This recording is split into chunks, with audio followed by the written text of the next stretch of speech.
Hola Sergio, pues muy bien, aquí todavía un poquito interiorizando todo lo que ha pasado en las últimas horas.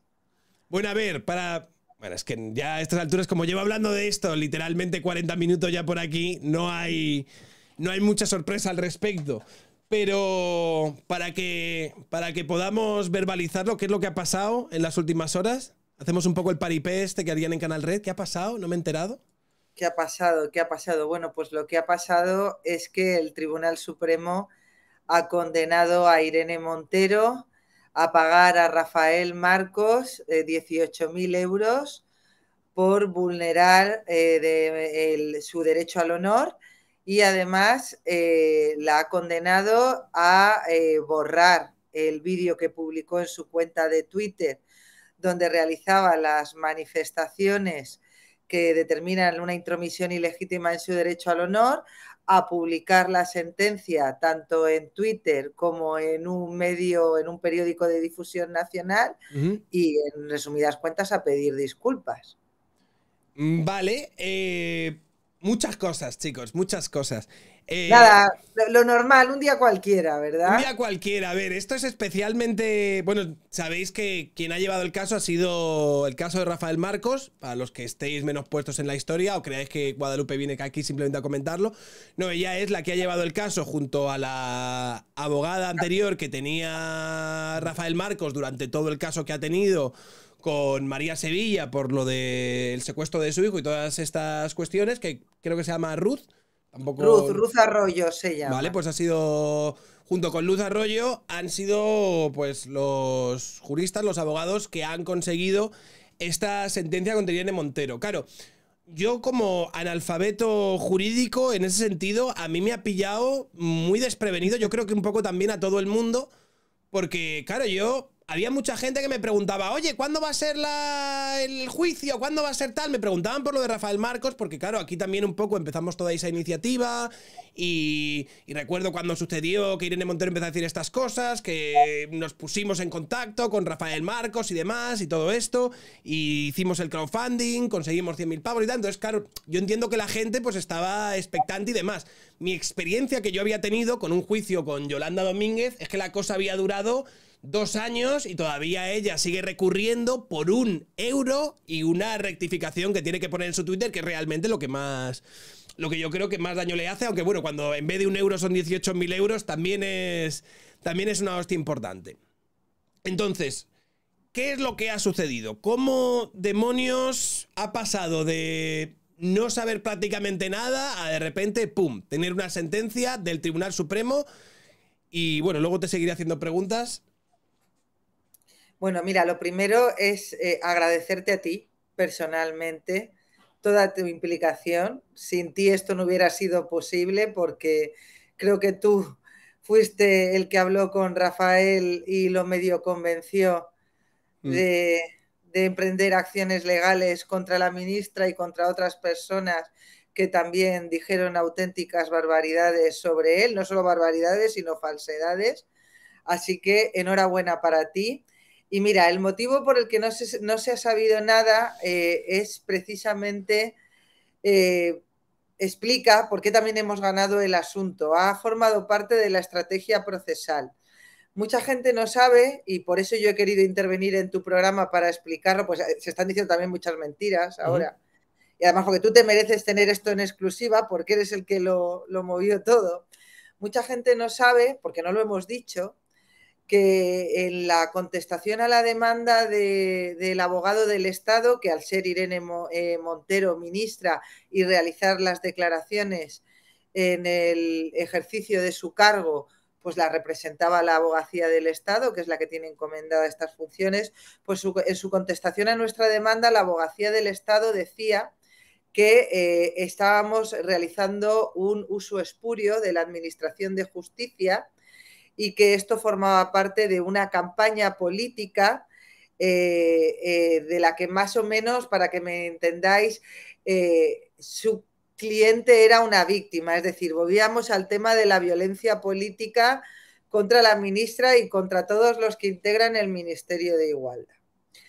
Bien, entonces lo que decidimos y le recomendamos a Rafael en ese momento fue tener la menor presencia posible en los medios de comunicación y, de hecho, nosotros dejar de dar parte a los medios que nos preguntaban de cómo iba el asunto, sobre cómo iba el asunto. Es más, todos recordáis, porque esto sí que se ha hablado, aunque mucha gente parece que no lo sabe, que a Ana Pardo de Vera también, contra ella emprendimos acciones legales porque calificó a Rafael de pederasta. En el momento en el que se le notificó la demanda de conciliación, disculpa, es que llevo tanto rato hablando, he hablado con tanta gente. En el momento en el que se le notificó la demanda de conciliación, pues nos hizo el ofrecimiento de solucionar el asunto publicando unos tweets. Nosotros le dijimos que ok, que los publicase, pero que no era suficiente para reparar el daño que había hecho a la consideración personal y la reputación pública de Rafael, que necesitábamos que mínimo que hiciese la rectificación en el programa de Radio Televisión Española. Que podíamos haber, a pesar de la rectificación, interpuesto una demanda para reclamarle una indemnización, sí, pero en lugar de eso lo que decidimos fue aportar el vídeo de la rectificación de Ana Pardo como prueba, una prueba más en el acto de la audiencia previa que tuvo lugar el día 10 de mayo, para demostrar que nuestro cliente únicamente no lo hacía esto ni por obtener rédito político, ni por obtener una indemnización, ni por ir por los medios de comunicación haciéndose famoso.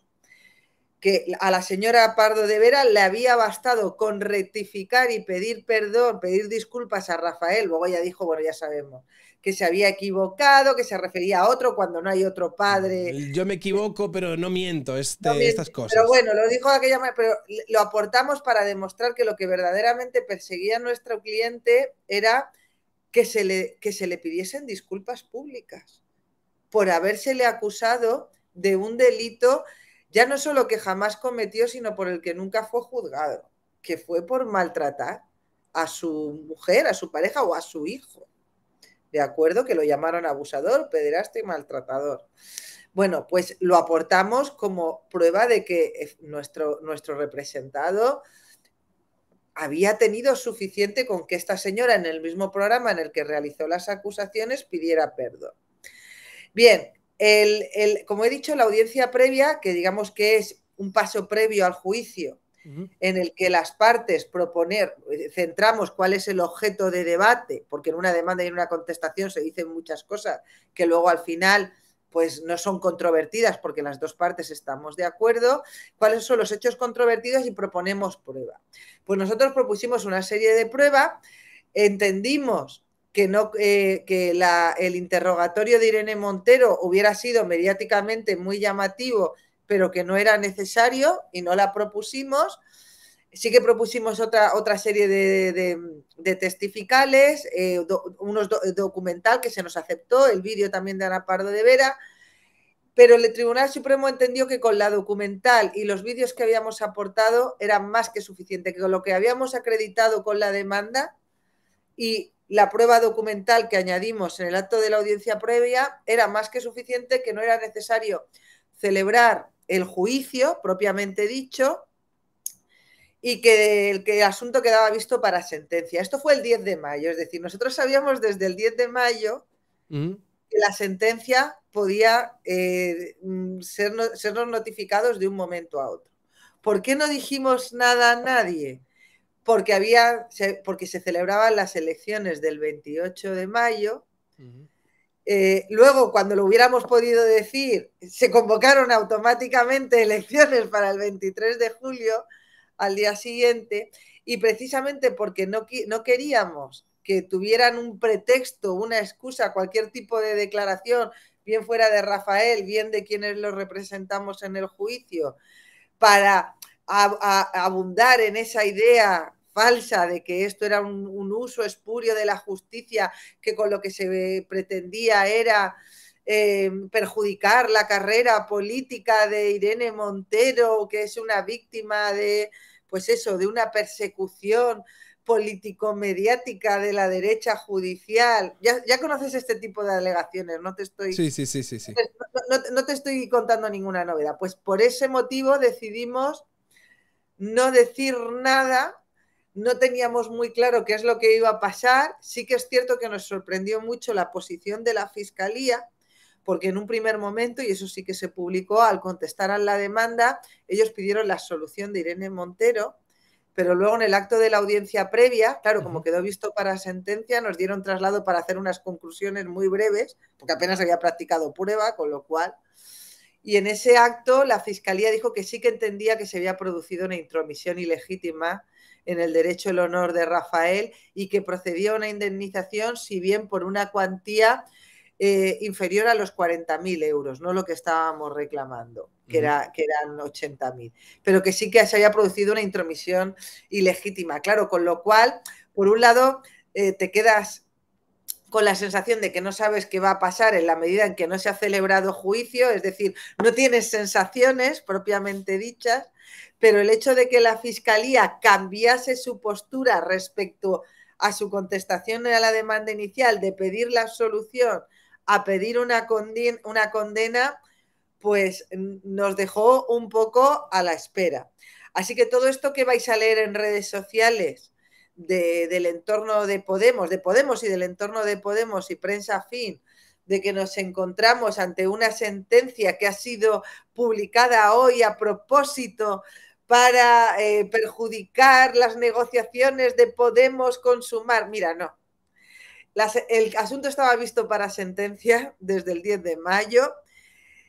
Yo, como abogada, que he ganado bastantes recursos de casación, alguno también he perdido, en el Tribunal Supremo, concretamente en la Sala de lo Civil, que no olvidemos que estamos ante un procedimiento civil, te puedo confirmar que la media que tarda el Supremo en dictar sentencia es de un mes, más o menos, desde que queda el asunto visto para sentencia. Y claro, dicen, no lo tenía que sacar hoy, lo tenía que sacar la semana que viene. De aquí al 23 de julio, cualquier día en el que hubieran hecho pública la sentencia, hubieran utilizado el argumento de que vienen elecciones y que es para perjudicar a Podemos. Claro. ¿Y qué iban a dejar? Para después del 23 de julio, es decir, retrasar una sentencia 3 meses. A ver, yo la verdad es que sí que digo menudo tempo, porque coincidía con que hoy o estos últimos días se lleva debatiendo dentro de la izquierda, además siendo Irene Montero una figura fundamental dentro de los vetos de Sumar, dentro de todas estas negociaciones que está habiendo, pero yo también estaba pensando, pero vamos a ver, es que fíjate que yo esto lo he estado viendo y lo he estado siguiendo de cerca porque he estado muy enganchado al tema, pero ni los más optimistas podían haber pensado que estos señores iban a alargar las negociaciones precisamente por la figura de Irene Montero hasta el último viernes, que bueno, es que ¿cuántas horas les quedan? Les quedan menos de 6 horas. Entonces, pensar que el Tribunal Supremo lleva siguiendo esto como muy seguido y ha esperado justo a este momento, cuando a lo largo de toda la semana, incluso la semana pasada, podía haberse dado el caso de que estos señores dijesen, oye, mira, pues vale, Irene Montero se retira, hacemos esto otro.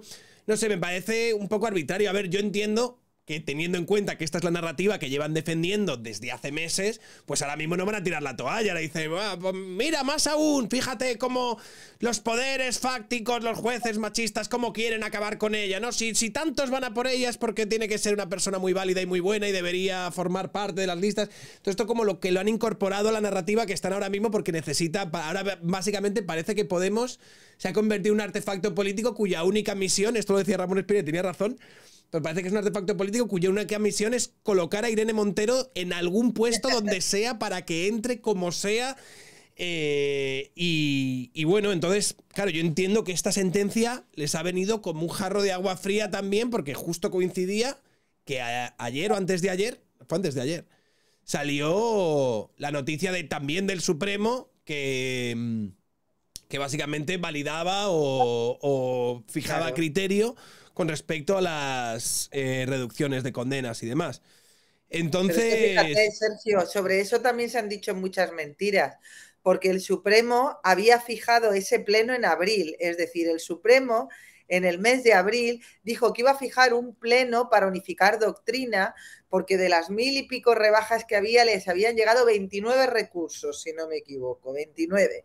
Y dijeron, pues vamos a aprovechar que tenemos que resolver estos 29 recursos para unificar doctrina y para que las audiencias provinciales sepan por dónde, cuál es el criterio del Supremo y también las partes si les interesa recurrir o no, porque ya sabes que la Fiscalía insistía en esto de que en los casos dudosos había que invocar la disposición transitoria del Código Penal del 95, es decir, una disposición que entró en vigor hace casi que 30 años, pues invocarla ahora 30 años después, porque se les había olvidado a Ministerio de Igualdad y Ministerio de Justicia incluir la propia en la reforma del SIESI. Bueno, pues el Pleno se fijó en abril, para principios de junio. Creo que lo fijaron para el 4 de junio, no estoy segura, pero vamos, la primera semana de junio. Una vez se celebra el Pleno, se unifica doctrina, se resuelven los 29 recursos, 27 de los cuales por unanimidad de los 15 magistrados que integran la sala segunda, unanimidad, no Marchena, que ayer estaban señalando a Marchena, unanimidad, es decir, los de corte progresista y los de corte conservador, los 15 resolvieron 27 de los 29 por unanimidad. Una vez eso se resuelve, lo tienes que hacer público. Con el tema de la sentencia de Rafael, es una sentencia de varias páginas, no se redacta de un día para otro.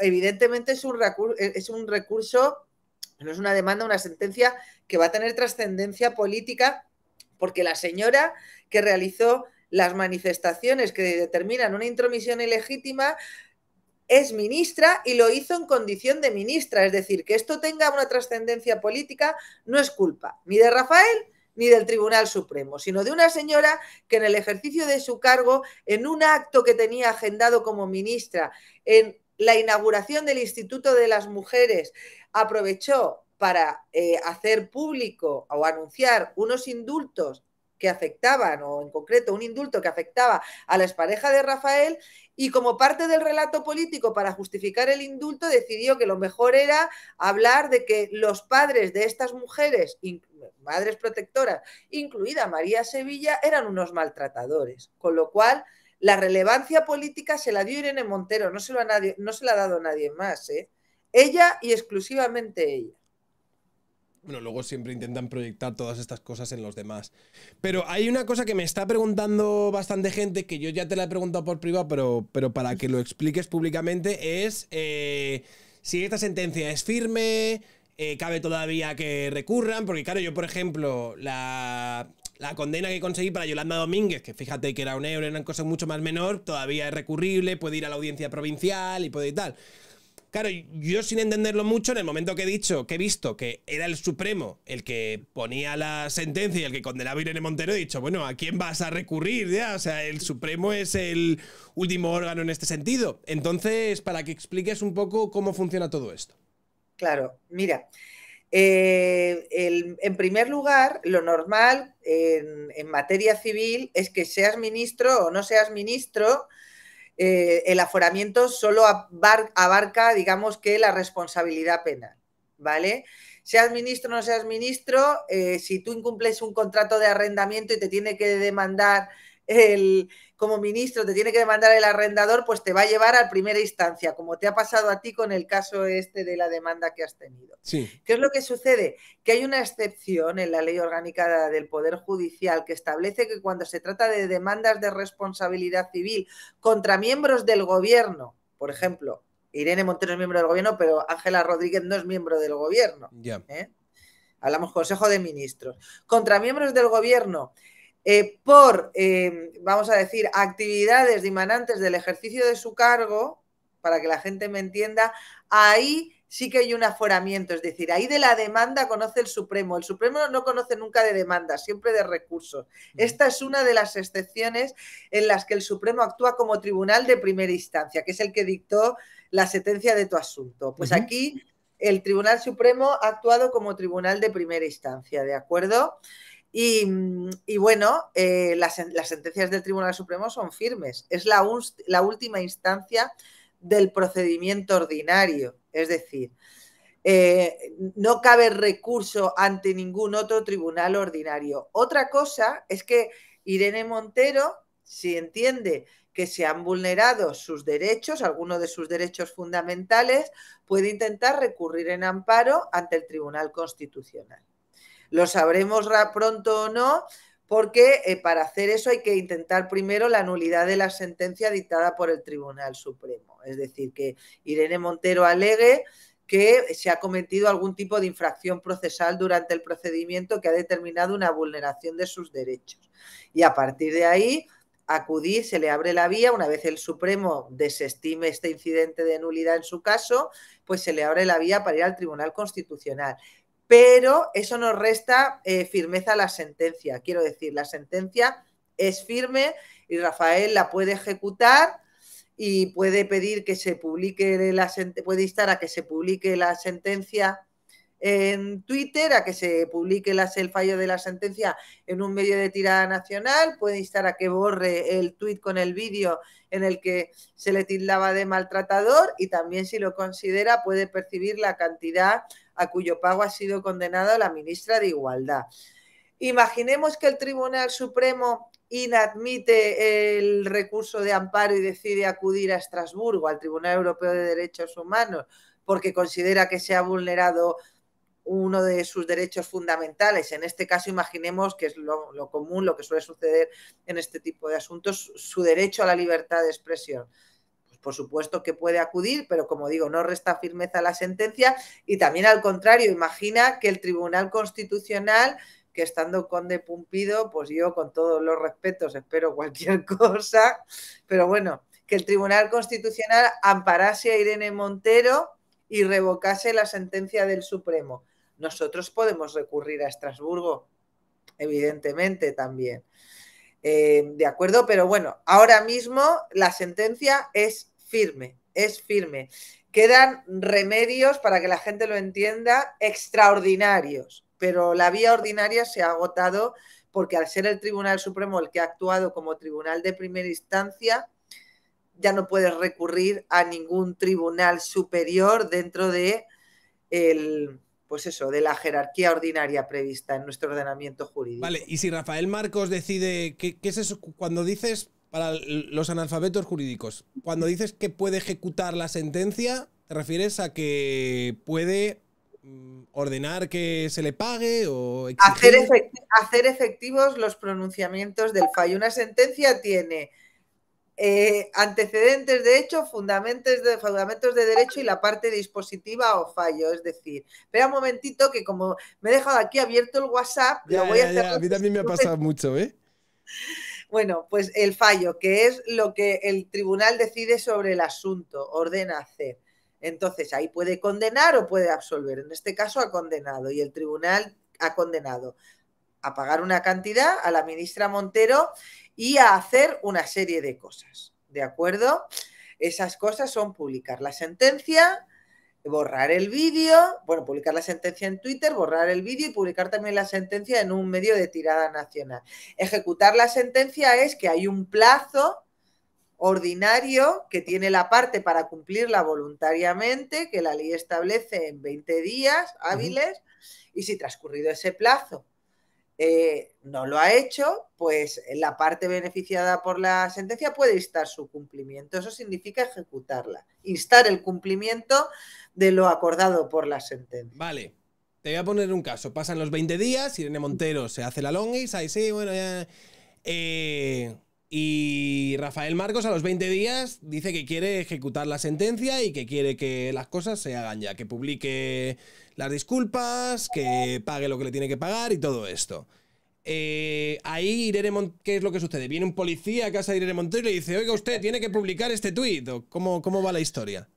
Bueno, en el caso de las condenas de hacer, que es de lo que consiste una prestación de hacer, no es que venga la policía, es que tienes obligación de cumplir tienes obligación de cumplir con lo ordenado en la sentencia. Imagínate siendo un personaje público, si no lo hiciera, y no hacerlo tiene una serie de consecuencias, ¿de acuerdo? Tiene una serie de consecuencias. Ya analizaríamos cuáles, yo no me quiero poner en esa hipótesis, pero la parte económica pues te puedes librar si eres insolvente, que no es el caso si no tienes bienes. Pero en el caso de una prestación de hacer, pues bueno, hay muchas cosas que se pueden hacer en ese caso. Una de ellas es, por ejemplo, pedir que se sustituya el cumplimiento de eso por una remuneración económica. Hay muchas cosas que se pueden hacer. Pero vamos, en este tipo de asuntos yo ni siquiera me lo he planteado, la verdad, porque en este tipo de asuntos el tema del cumplimiento de la publicación siempre se hace y el tema económico, pues si no paga voluntariamente, para eso existen los embargos. Claro, pero yo lo sé porque yo recuerdo que con el tema de Yolanda Domínguez lo que más le costaba, evidentemente el euro era algo simbólico que era como la nada, pero lo que más le costaba era el tener ella en sus redes como activista, que tener que reconocer que se había equivocado, que te había llamado una serie de nombres y demás, porque es algo que yo he visto en parte de esta gente, y es lo que he visto porque estaba antes leyendo las respuestas del Ministerio de Igualdad y de la gente cercana al Ministerio de Igualdad, que están defendiéndose como una suerte de, es que por defender los derechos de las mujeres, por hacer feminismo, el rollo de, vamos a ver, estas personas creen que bajo el paraguas de soy un activista que hace feminismo, se encuentra el derecho a poder calumniar, difamar al personal, que bueno, una cosa es que te llamen machista y misógino y tal, que está feo, pero cuando ya te empiezan, no, el maltratador, no, es que te condenas por abusos sexuales cuando no existe nada, o este es violento con las mujeres, cuando literalmente te lo acabas de sacar de todo tu papo, pues esto es algo como que parece que no entienden. Sergio, sabes que una de las cosas que llevo diciendo muchísimos años, porque tú y yo nos conocemos de hace tiempo y cuando estalló el tema de la manada, pues éramos muy poquitos los que dábamos la cara y decíamos que todo lo que estaba sucediendo era una barbaridad. We, happy few, como se dice en inglés.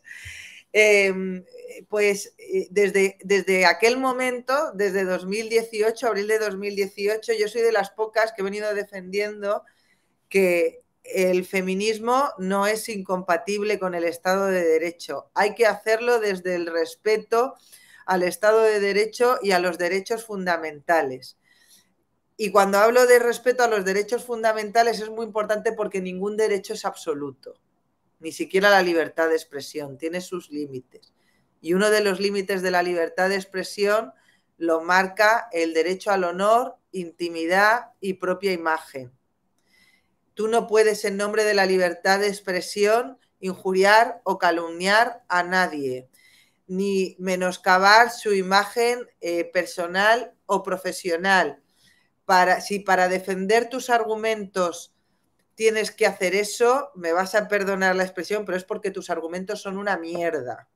Así de claro, son una mierda. Entonces,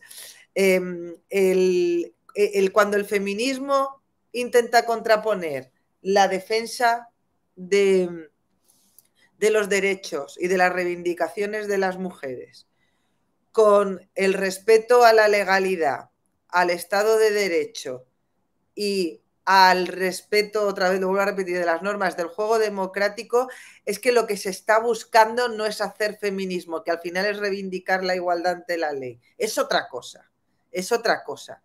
Es o bien reivindicar un privilegio o bien conseguir una revancha, pero no estás reivindicando la igualdad de derechos y oportunidades, que al final es en lo que consiste el feminismo, que no haya diferencia de trato por razón de sexo. Entonces, que estas señoras crean que como son activistas feministas, como tú bien dices, pueden dedicarse a faltar a la verdad cuando se refieren a personas a las que hacen referencia en sus discursos, hasta el punto ya no de mentir, sino de calumniar o de faltar, más que faltar, menoscabar el honor de esa persona a la que están haciendo referencia, pues evidentemente ahí hay que poner pie en pared. Y yo por eso quiero agradecerte a ti y a todos los que colaboraron en el crowdfunding, famoso, que nos dieran la oportunidad de, desde la sociedad civil, reivindicar esto tan importante, porque al final es de lo que se trata. Se trata de reparar el honor de Rafael y también de demostrar que no todo vale y que las urnas no legitiman a cualquier cosa.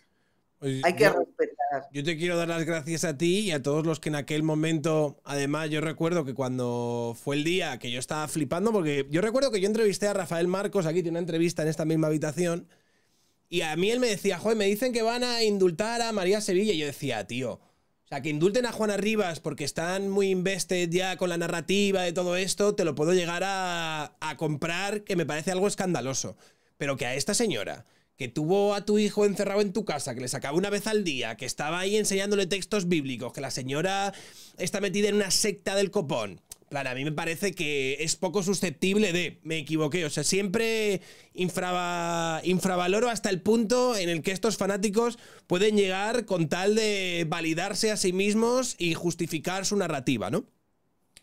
Y yo recuerdo cuando estábamos aquí que en directo lo estábamos flipando, estaba también mucha gente en el chat y apareció, yo creo que un poco entre todos, la idea esta de, tío, ¿no se les podrá denunciar? Entonces recuerdo que les puse a todos en contacto y demás y, joder, tío, tú enseguida te prestaste a, mira, vamos a hacer el crowdfunding, pero yo no voy a cobrar por hacer esto. Recuerdo que Pablo Franco también se prestó, aunque luego creo que se retiró del grupo porque a lo mejor ya había ahí... Tampoco era plan de cuanto más seamos aquí, mejor. Muchas veces, pues, cuando, ¿sabes? Para hacer algo a lo mejor no se hacen falta 3 o 4 o 40 abogados, pero también quiero agradecerle a él que puso todo de su parte para sacar esto adelante y a toda la gente que puso dinero, que es que yo recuerdo que en una semana o algo así se llegó a recaudar más de 100.000 euros. Que recuerdo a Ángela Rodríguez Pam, que luego fue a un programa de estos de... No sé si fue Buenismo Bien o una cosa de estas en la cadena SER, en la que dijo que aquello era violencia política contra las mujeres. Que dijo, no, es que, fíjate, han hecho un crowdfunding y han sacado 100.000 euros para machacarnos jurídicamente y demás. Violencia política. Y el rollo de, tío, que una secretaria de Estado, que una ministra de Igualdad estén... llamando de manera totalmente frívola y temeraria a un ciudadano o a un grupo de ciudadanos maltratadores o abusadores sexuales o algo así, y que luego cuando estos recauden dinero, tal, no sé qué, para denunciar al día, no, es que se está ejerciendo violencia política contra nosotros, era como el mundo al revés. Y nada, me alegro de que esta haya sido la resolución, la verdad. ¿Qué opinas de todo esto? Es que lo de la violencia política, la verdad, me hace mucha gracia. No, es que lo están denunciando, esto es violencia política. Sí, esto es violencia política. Y luego, sin embargo, ellos ponen la lona esta con la cara del hermano de Ayuso por ahí y dicen, no, bueno, es que estamos luchando contra la corrupción. Te lo iba a recordar porque, mira, no sé si recuerdas que cuando hablamos de aquel tema, que yo te dije, Sergio, déjame entrar porque estoy indignadísima con esto de la lona. Sí. No sé si lo recuerdas.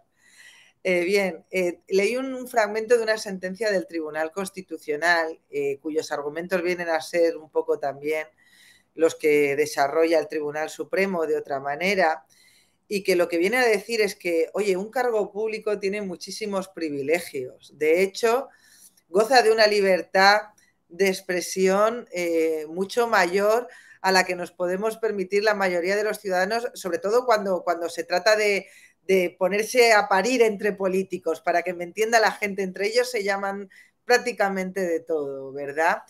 Pero ojo, cuidado, que entre ellos sí, pero igual que el ordenamiento, bueno, que la jurisprudencia y que el ordenamiento entiende que en el ejercicio de la política y sobre todo cuando están hablando entre ellos, pues gozan de una mayor laxitud, al margen ya del tema de la inviolabilidad, pero que gozan de una mayor laxitud, cuando están refiriéndose a ciudadanos privados, que como sería el caso de Rafael, pues tienen que tener mucho más cuidado que cualquier ciudadano de a pie, que cualquiera de nosotros comentando cualquier asunto, noticia. ¿Por qué?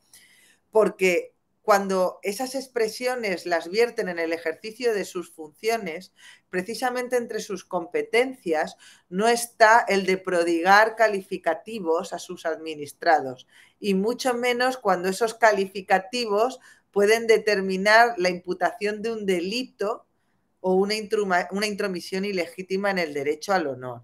Entonces, estas señoras que van por ahí autopercibiéndose como víctimas de una especie de violencia política, que esto es un palabra nuevo. Parece que no son conscientes de que en el ejercicio de su cargo se les exige una mayor responsabilidad, es decir, que ellas gozan de mayor libertad de expresión, al mismo tiempo tienen que tolerar, que soportar una mayor carga crítica que cualquiera, sobre todo cuando esa crítica proviene de los ciudadanos de a pie, todo esto que escuchamos ahora, ay, de que al presidente, de que a no sé qué, de que le llaman que te vote chapote, que no sé cuánto, pues mira, te podrá parecer de mejor o de peor gusto, pero es que eso forma parte de la crítica política y ellos tienen una mayor obligación de soportarla.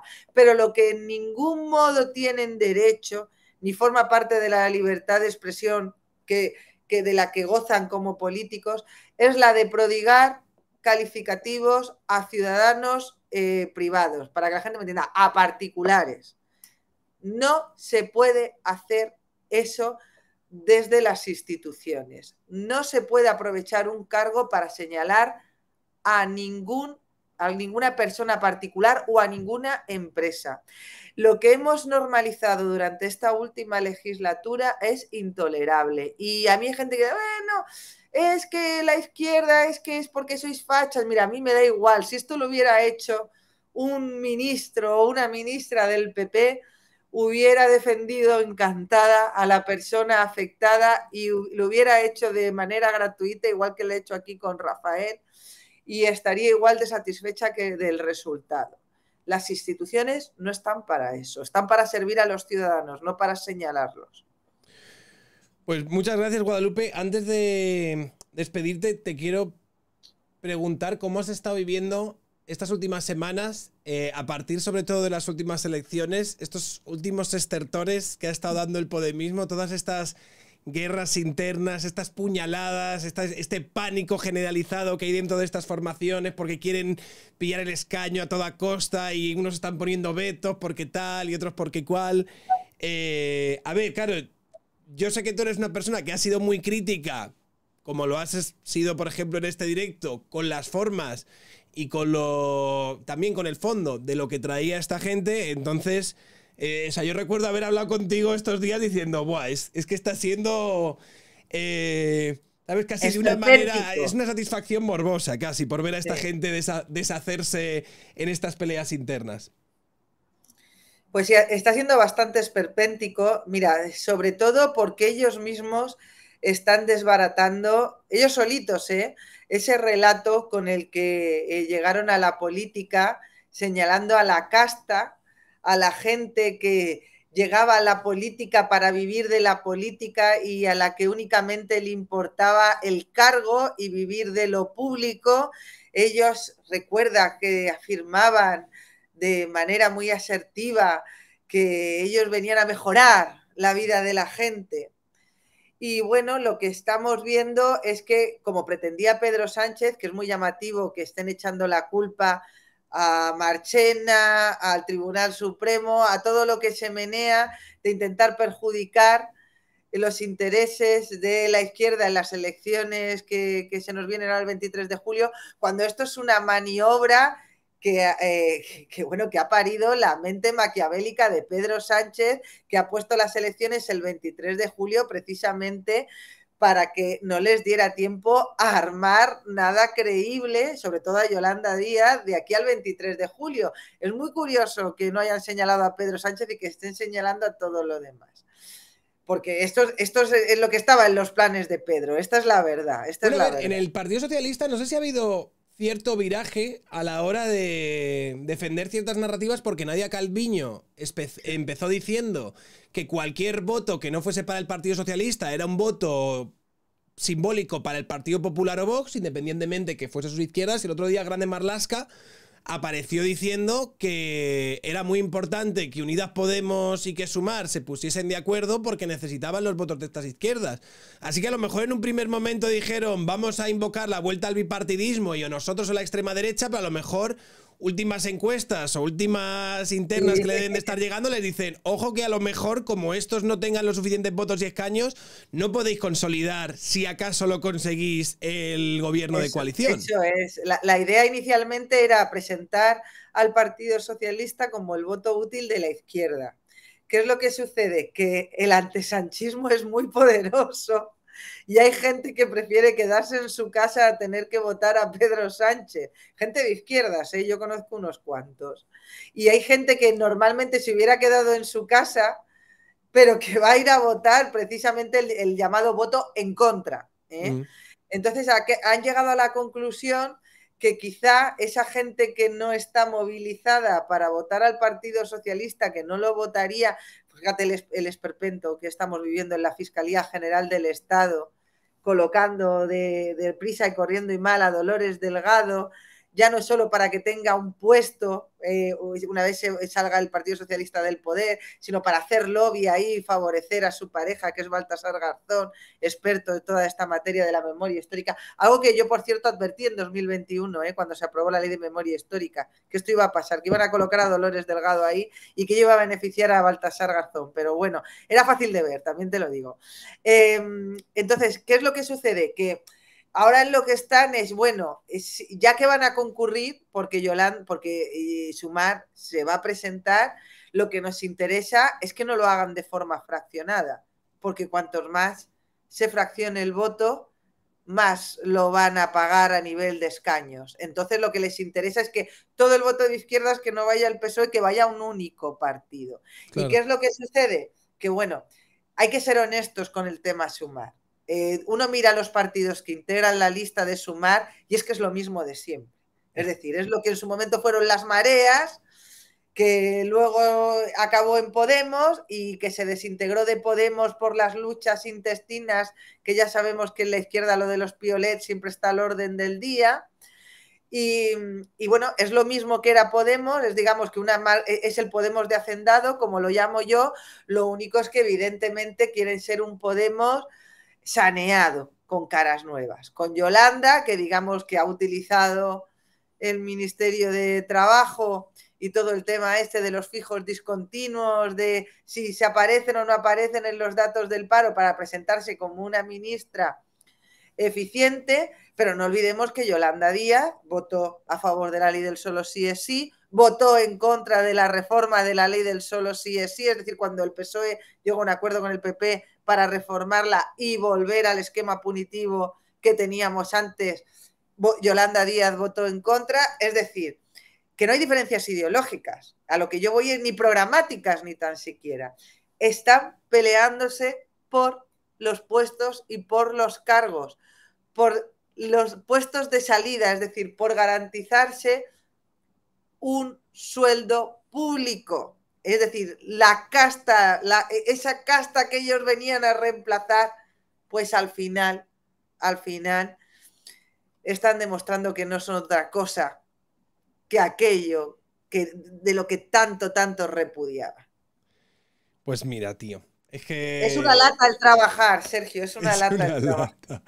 Pero a ver, yo te digo también, te puedes humillar hasta cierto punto por un cargo público, pero lo que están haciendo, por ejemplo, Irene Montero secuestrando a todo Podemos, o yo o la nada, y fíjate lo que ha hecho hoy, que le ha hecho decir que ha salido Ione Belarra diciendo... Irene Montero se ha puesto a disposición del partido para que nosotros decidamos si continuaba o no, pero yo como secretaria no puedo aceptar algo así y demás. Y el rollo de tío, no te lo crees ni tú, hermano. Además, es que estamos...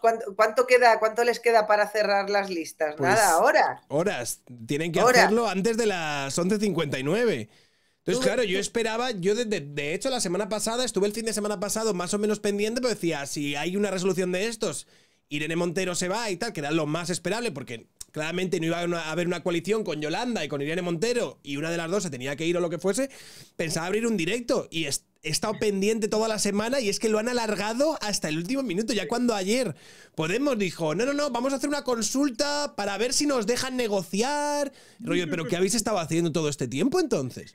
Es todo ridículo, esperpéntico, pero bueno, a la gente que puede estar considerando votar, o sea, imagínate Vale, imagínate que se ponen de acuerdo para presentarse sea como sea, con Irene dentro, Irene fuera. ¿Qué puedes esperar de un partido político una vez ya van a las elecciones y una vez, o sea, eso va a ser una jaula de grillos, Sí, es sí, decir, sí. se van a estar apuñalando, metafóricamente hablando, los unos a los otros desde el minuto cero. Claro, a ver, yo en Porque ese sentido, por eso sí que entiendo a Yolanda Díaz que diga, vamos a ver, al final vamos a sacar un resultado bastante discreto teniendo en cuenta el espectáculo dantesco que estamos dando. O sea, ¿voy a arriesgarme yo a tener dentro de mi coalición, dentro de mi grupo parlamentario, a estas señoras que básicamente no nos podemos ni ver y sé que a la primera de cambio me van a apuñalar por la espalda y tal? ¡Hala! O sea, mejor pasar una roja que 100 amarillo. Yo creo que el planteamiento es por ahí. no, pero mira, si algo va a demostrar el 23 de julio es, por un lado, que Pedro Sánchez es un lastre para el Partido Socialista, es decir, que electoralmente Sánchez ya está amortizado. Yo creo que ya con los resultados del 28 de mayo es algo evidente. Salvaron los muebles 4 y precisamente los 4 que los salvaron es porque durante la campaña intentaron visibilizarse muy mucho como antisanchistas, estoy hablando de Paje y poco más. Y también lo que va a demostrar estas elecciones del 23 de julio, ya lo está demostrando de hecho, es que Irene Montero, Ángela Rodríguez y también Ione Belarra, aunque digamos que le hayan dado cierto margen de oportunidad por no machacarlas a las tres, pues que las tres ministras de Podemos, porque son las tres ministras netamente de Podemos, ya sabemos que Yolanda que tiene más olfato político desde hace un año, lo vio venir y se ha intentado distanciar con este movimiento de sumar y no sé qué, de escucha a la ciudadanía, pero vamos, que son un lastre, es decir, las ministras de Podemos son un lastre para la izquierda y esto es lo que se va a constatar, suceda lo que suceda, es decir, entre Irene Montero, no entre, vaya Ione Belarra la 5 por Madrid o la 1 por Navarra. Lo que se ha demostrado es que creen toda la izquierda en su conjunto, la izquierda política, es decir, la izquierda que está involucrada en los partidos, consideran que estas señoras les van a perjudicar más que les van a beneficiar desde un punto de vista electoral. Bueno, todavía tienen una base de fieles que son los, yo qué sé, yo lo llamo los 300, tío. Es como la resistencia que tienen en Twitter que vamos, les tiene como si fuesen deidades, tío. La forma que tienen de hablar, la líder, la no sé qué, ella es la que nos va a traer la luz. ¿Sabes? Porque además ellos también arropan a sus discursos de una épica que no se cree absolutamente nadie, más que los que estén más enzarpados con todo esto. Y claro, tío, es francamente divertido, también dantesco, es una mezcla de todo, es una mezcla de asco pena ver en qué se ha convertido todo este debate y todas estas conclusiones que venían los de la nueva política, bastante importante. Son muy cursis, dicen por ahí, también es verdad. Sí, son muy cursis, son muy empalagosos, se hacen bastante insoportables y bueno, al final en España se ha demostrado una cosa, yo lo estaba pensando esta mañana antes de conocer además la sentencia, y es que todo este tema de las políticas de corte woke, ya sabemos, de las políticas de corte identitario, han hecho pozo y han tenido su mella, pero no han eclosionado como en los países anglosajones, ¿verdad? Aquí es como que todo eso ha pasado factura política mucho antes que lo que ha sucedido en países pues como en Estados Unidos o Reino Unido. Cierto es que es verdad que en Estados Unidos se ha dado la casualidad de que como oposición al movimiento woke han tenido a Donald Trump, que sí, lo que decía sobre el movimiento woke era verdad, pero que luego para otras muchas cosas pues estaba en la misma postura que todos estos de la extrema izquierda, es decir, cuestionar el Estado liberal democrático de derecho, cuestionar al Poder Judicial. Entonces, la situación es mucho más compleja allí, pero aquí que digamos que el centro derecha ha mantenido la cordura y no se ha dejado arrastrar, en algunas cosas sí, por desgracia, sobre todo Núñez Feijóo, pero bueno, no se ha dejado arrastrar así en plan bestia, pues en el momento en el que nos han dejado a la gente decir lo que pensamos votando, pues lo hemos dicho, ¿verdad? Lo hemos dicho. Sí, pero ellos que siempre están con la palabra democracia en la boca, ahora de repente Ahora la ya no les democracia gusta. les parece poco democrática. Que nos Ahora, parece democracia cuando ganan ellos. Ahora la gente votamos mal, o sea, ahora no hemos tenido en cuenta su buenísima gestión, les debe de parecer No, la maravilloso. narrativa es que los medios de comunicación han manipulado a la gente, han intoxicado a las personas y por eso se han rebelado contra los garantes de sus libertades, que por supuesto son ellos. Yo tengo que decir que soy la primera sorprendida, pero al mismo tiempo me congratula que creo que es la primera vez en la historia de la democracia española que el centro derecha vota de forma masiva en unas elecciones no con la economía como motivo principal, sino por cuestiones morales, institucionales y democráticas. Creo que es la primera vez que ha pesado más lo segundo que lo primero. Hablo lo primero de la economía. Decir que no se está teniendo en cuenta su buena gestión porque los medios de comunicación han mentido. Oiga, pues es que la hemeroteca de estos señores está ahí. Cualquiera recuerda a Pedro Sánchez primero diciendo que no iba a poder dormir si pactaba con Podemos, que era un pacto imposible porque Pablo Iglesias le pedía a la Fiscalía, el CNI y Radio Televisión Española que se iba a cumplir la sentencia del Tribunal Supremo sobre el procés de forma íntegra, que no iba a haber indultos políticos o ideológicos, y de pronto lo primero que hace es, al día siguiente de ganar las elecciones en 2019, es conformar un gobierno, un pacto con Pablo Iglesias, los indultos a los del procés. No solo el indulto, que ya era bastante vergonzoso, aprovechando además para tildar a la justicia de vengativa, nada menos, sino derogar la sedición, que ha dejado es un tema importantísimo al que los españoles no le damos importancia, el vacío punitivo que tenemos ahora mismo en nuestro país, que si cualquier presidente de una región se declara independiente, pues la justicia no puede actuar. Mientras no haya violencia, no puede intervenir el Poder Judicial ni los pueden detener.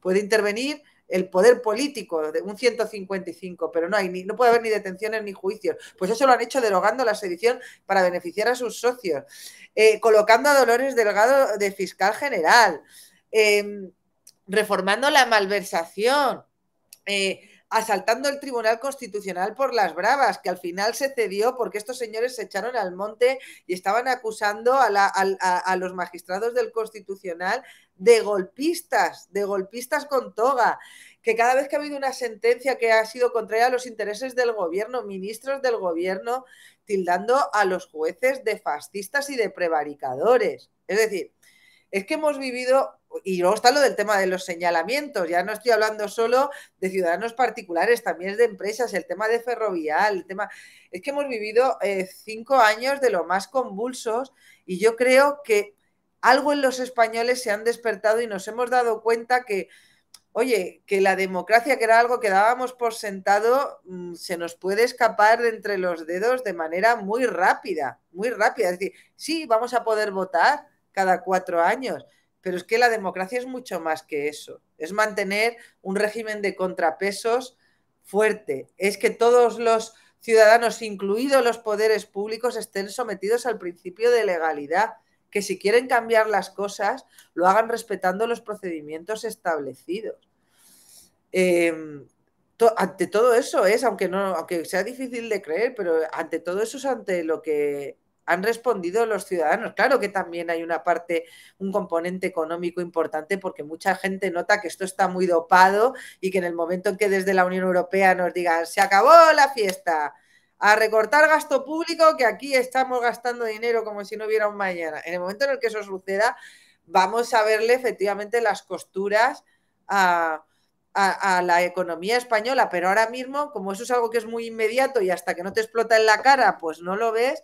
Hay que decir que sí, que los españoles hemos votado por una cuestión de institucional, democrática y moral. También los pactos con Bildu, que me los he dejado, que a mí me parecen importantísimos por repugnantes, que hagas socio de gobierno a unos señores que ya no, que es que justificaban la violencia en su momento y que tienen a terroristas condenados, algunos por delitos de sangre en las listas, es que siguen haciendo homenajes a terroristas. Es que ayer hubo uno, Sortu, que forma parte de Bildu, estaba homenajeando ayer a uno de los primeros terroristas con delitos de sangre, alguno de los primeros, no voy a decir la palabra que se me viene a la cabeza, que asesinó a uno de los primeros condenados por asesinar de la banda terrorista. Pues con esos señores están pactando. Entonces, la gente ha reaccionado ante eso y de verdad que tenemos yo sé que hay mucha gente que la ideología le puede, pero que tenemos que estar contentos porque esto sea así, porque significa que somos capaces de dar una respuesta como ciudadanos a situaciones muy graves al margen de la ideología. Pues y yo que me alegro y gracias, Guadalupe, por poner tu granito de arena, en este caso, con la sentencia que nos toca. Muchas gracias por haber sacado tiempo. Sé que tenías que tenías tareas que hacer y demás, pero gracias por haberte me he dejado pasado por sin aquí. ver un festival de mi hija de baile, pero bueno, es que las cosas vienen así. Y además te lo debía, Sergio, te lo debía. Así No, a ver, cualquier otro momento nos podíamos haber conectado, pero es que estaba flotando de tal manera que rollo de tía. Es que quiero que te conectes para comentarme esto y yo qué sé. En fin, que muchas gracias, Guadalupe. Mi hija lo ha entendido, así que no hay problema. Me alegro mucho. Muchas gracias, Guadalupe, por estar un ratillo con nosotros. Y nada, seguimos hablando, ¿vale, guapérrima? Venga. Enhorabuena, Sergio. Enhorabuena para ti. Muchas gracias. A ver. Ahí. Y ya está. Y así se sale de aquí.